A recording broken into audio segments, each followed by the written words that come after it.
Hi, Red Sweet Potato here, part of the Bristol Elite. And ang gamit kong motor today is the Zontes 400M. Ang masasabi ko, napakasarap nung driving experience ko sa expressway.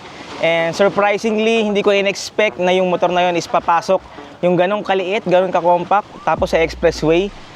Although may mga nagtaka lang, nagtanong kung ilang cc ba yun, pero very confident ako na sumagot na 400 and expressway legal.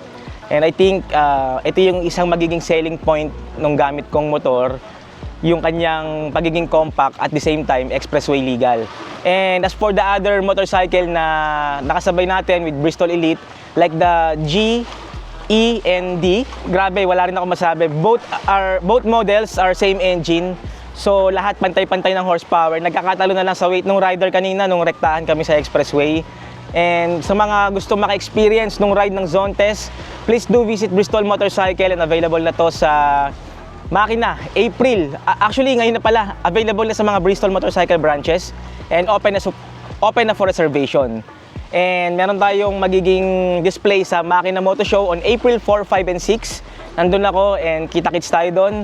Again, this Red Sweet Potato, part of the Bristol Elite, and ito yung aming Zontes motorcycle ride.